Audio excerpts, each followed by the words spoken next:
आज जो बने नर्वस सिस्टम। नर्वस सिस्टम एक ऐसा सिस्टम है जो पूरी बॉडी को कनेक्ट करता है, आपस में जोड़ के रखता है। आप अगर अपना हाथ हिलाना चाहें तो आप क्या करते हैं, कुछ भी नहीं करना होता, आपका एक सिस्टम है जो ब्रेन है वो सोचता है और आप अपना हाथ हिला देते हैं। कभी ऐसा हुआ है कि आप जा रहे हो मशरिक की तरफ, आपकी बॉडी आपके कंट्रोल में ना हो, वो पीछे की तरफ मगरिब की तरफ जा रही हो? कभी ऐसा हुआ है? कभी ऐसा हुआ है आप एक हाथ को लेके जा रहे हो दाएं मगर वो जा रहा हो बाएं तरफ? ऐसा हुआ है? नहीं हुआ। ऐसा क्यों नहीं हुआ? क्योंकि हमारे अंदर एक सिस्टम है जिसको हम कहते हैं नर्वस सिस्टम। नर्वस सिस्टम जो कि क्या करता है, पूरी बॉडी को एक तो कनेक्ट करता है, दूसरा क्या करता है, कंट्रोल करता है। दूसरा क्या करता है, कंट्रोल करता है। The system which connect all parts of body through network of nerve ganglion, और ये सबको कनेक्ट करके किस तरफ, ब्रेन के थ्रू आपकी पूरी बॉडी को कंट्रोल करता है।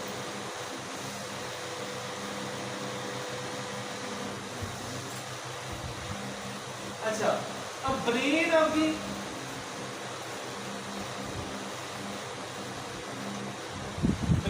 बॉडी को कंट्रोल करता है। अब इसमें क्या क्या चीजें कंट्रोल कर सकता है? वो आपके इमोशन को कंट्रोल करता है। आप सांस ले रहे हैं, आपको नहीं पता आप सांस क्यों ले रहे हैं, जब से आप पैदा हुए हैं आप सांस ले रहे हैं। ये किसके कंट्रोल में है? इस सांस को मेंटेन करना ये किसके कंट्रोल में है? ब्रेन। आप हरकत कर रहे हैं, आपकी पूरी बॉडी से सिग्नल जाते हैं। आपने एक गिलास पकड़ा है, एक कप पकड़ा है, वो उसमें बहुत गर्म चाय थी, आपने फौरन से उसे हटा लिया। आप गर्म दूध के अंदर हाथ क्यों नहीं डालते? क्योंकि इससे एक सेंसरी सिस्टम होता है जो आपकी पूरी बॉडी से सेंसेशन को इकट्ठा करके आपके दिमाग तक पहुंचाता है। तो आपका कोई भी बॉडी पार्ट ब्रेन के, आपका हर बॉडी पार्ट आपके ब्रेन के कंट्रोल में है, और इसको हम क्या कहते हैं, नर्वस सिस्टम। ब्रेन क्या है? सेंट्रल प्रोसेसिंग यूनिट है आपके नर्वस सिस्टम का। और इसी तरह जिस तरह कंप्यूटर के एक मदरबोर्ड होता है, मुख्तलिफ वायर्स होती हैं जो कि कनेक्ट करती हैं सारे के सारे सिस्टम को, इसी तरह आपकी बॉडी का हर एक टो से लेके आपके हेड के हेयर तक हर चीज़ आपकी एक नेटवर्क के थ्रू कनेक्टेड है, जिसके साथ आपके नर्वस सिस्टम और ये सेंट्रल प्रोसेसिंग यूनिट यानी कि ब्रेन के साथ। अच्छा, नर्वस सिस्टम ये कॉम्प्लेक्स नेटवर्क है। ये क्या है? Complex network.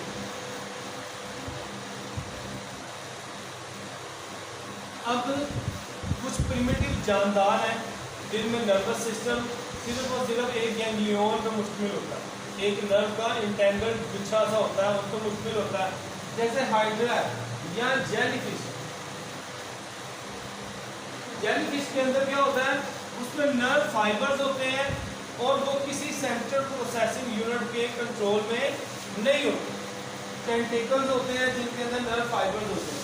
फिर इसी तरह जैसे जैसे एवोल्यूशन हुई, इंसान बाद में आया, इससे पहले जो जानदार थे एवोल्यूशनरी प्रोसेस के थ्रू कम्प्लेक्स होते गए। पहले लाइफ यूनी सेलुलर थी, आहिस्ता आहिस्ता मल्टी सेलुलर होती गई।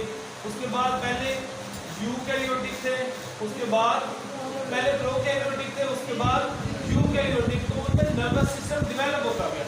लाइक जेलीफिश में टेंटिकल्स होते हैं, नर्व फाइबर्स होते हैं जो कि किसी सेंट्रल प्रोसेसिंग यूनिट के अंदर नहीं होते।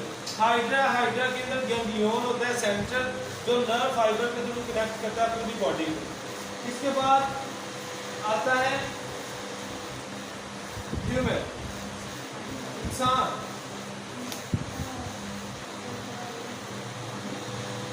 इंसान का नर्वस सिस्टम अभी तक सबसे कॉम्प्लेक्स है, अभी तक सबसे कॉम्प्लेक्स है।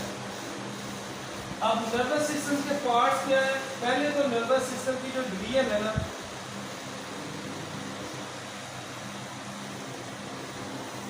इसको दो में डिवाइड करना, एक होता है सेंट्रल नर्वस सिस्टम और दूसरा है पेरिफेरल।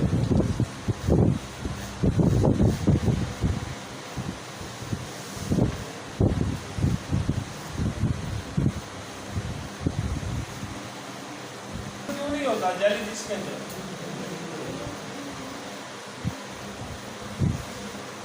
इंसान जैसा नर्वस सिस्टम क्यों नहीं होता? क्योंकि उसके अंदर इतने प्रोसेसिंग नहीं है। देखिए हम सांस ले रहे हैं, सांस लेने के दौरान कितनी मूवमेंट हो रही है। जब हम सांस ले रहे हैं तो सबसे पहले हम वॉलंटरीली सांस को अंदर की तरफ खींचेंगे वॉलंटरीली, तो उसमें क्या होता है? सबसे पहले आपकी रिब्स मूव करती है, बोन मूव करती है। जेलीफिश के अंदर बोन्स नहीं है। फिर उसके साथ आपके मसल एक्ट करते हैं, मसल एक्ट करके बोन को लिफ्ट करते हैं, ठीक है। इसके बाद आपके जो लंग्स हैं वो एक्सपैंड करते हैं, उनके अंदर हवा जब बढ़ती है तो फिर क्या होता है, वहाँ पे कैपिलरी का एक्सचेंज होता है। कैपिलरी से कार्बन डाइऑक्साइड निकल के कहाँ पे जाती है? आपके दोबारा से एल्विलाई के अंदर वापस आ जाती है और वहाँ से ऑक्सीजन को अपटेक कर लिया जाता है, जो आपके ब्लड में शामिल हो जाती है। Oxidation of blood, oxidation of blood. अब ये फंक्शन जेलीफिश पे है ही नहीं, उसमें ब्लड ही नहीं है, फिर बोल नहीं सकती जेलीफिश। हरकत उसका एक टेंटिकल्स होते हैं, वो टेंटिकल मूव करते हैं, वो ज़्यादातर फ्री फ्लोटिंग होती हैं, जो कि वाटर के करंट की वजह से होती है, ठीक है, वाटर करंट की वजह से। जेलीफिश के अंदर इतने फंक्शंस नहीं हो रहे होते, इसीलिए उनमें कम्प्लेक्स ब्रेन की ज़रूरत नहीं होती। इसके मुकाबले में इंसान सोचता कुछ है, करता कुछ है, बोल कुछ रहा होता है और कर कुछ हो रहा होता है, ऐसे ही है, ठीक है। हर एक इंसान के अंदर तो 400-500 तो थॉट चल रहे होते हैं, अच्छा मैंने ये करना है, अच्छा मैंने ये करना है, अच्छा मैंने ये करना है। बट हम नमाज रहे होते हैं, पूरी दुकानों का हिसाब लगाना होता है, आज मैंने यहाँ से इतनी कमाई की, यहाँ से मैंने इतनी कमाई की, यहाँ से कल अगर मेरा टेस्ट है तो आप टेस्ट होते रहते हैं, कल मैंने ये टेस्ट में ये लिखा था, आज मैंने कल मेरा दोबारा टेस्ट है उसमें मैंने ये करना है। ये सारी चीज़ें आपके दिमाग में चलती रहती हैं। तो ये सारी चीज़ें किसके कंट्रोल में होती है? आपके नर्वस सिस्टम। नर्वस सिस्टम की डिवीजन है, नर्वस सिस्टम को दो में डिवाइड किया जाता है। एक पहला होता है सेंट्रल नर्वस सिस्टम, दूसरा है आपका peripheral nervous system. Central nervous system, central nervous system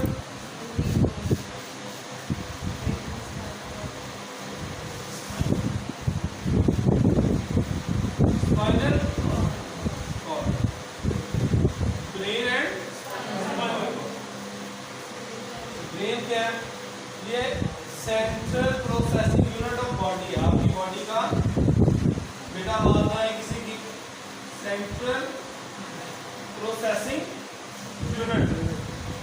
अच्छा, ब्रेन के अंदर कुछ पार्ट्स होते हैं, अब आपने ब्रेन को कुछ पार्ट्स में डिवाइड किया।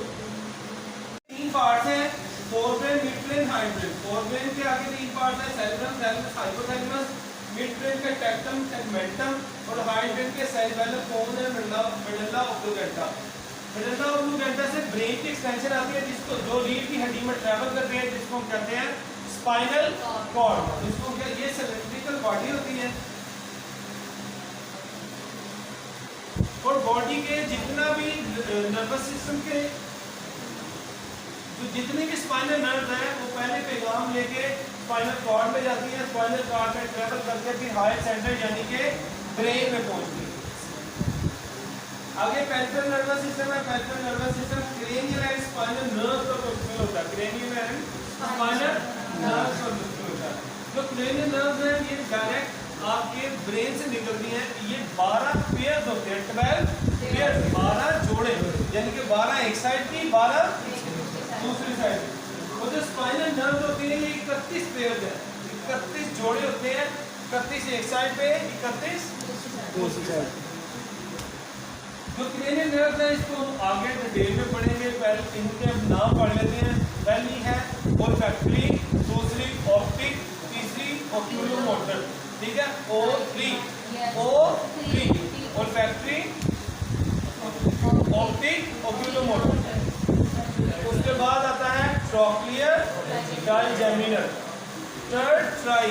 उसके बाद आती है एप्पा, एब्ड्यूसर फेशियल, ठीक है। उसके बाद वेगस वेरी गुड ग्लॉसोफिलेंजियल, नोमी ग्लॉसोफिलेंजियल, वेरी गुड वागस। 10वीं है वेगस या वागस भी कहते हैं। और वेरी गुड वेगस आर की है। ए से spinal accessory nerve, spinal accessory nerve.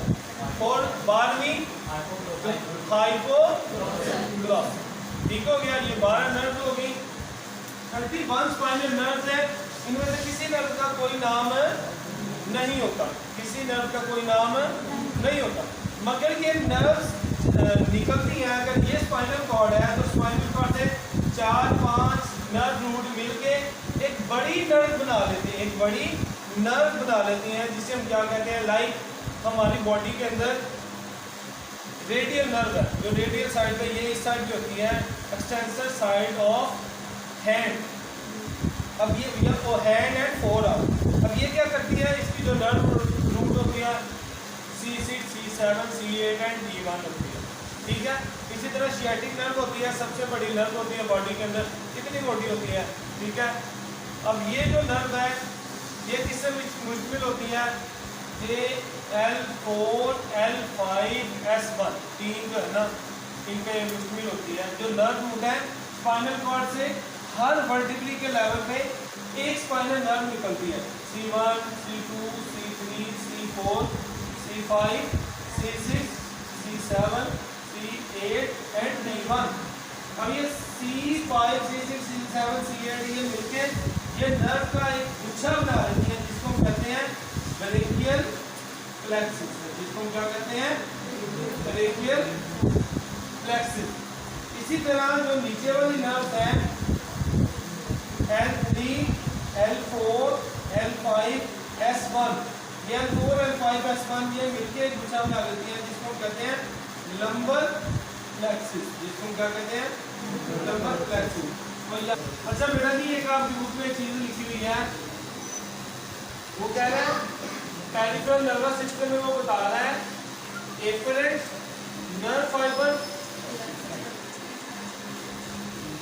और दूसरे होते हैं इफेरेंट।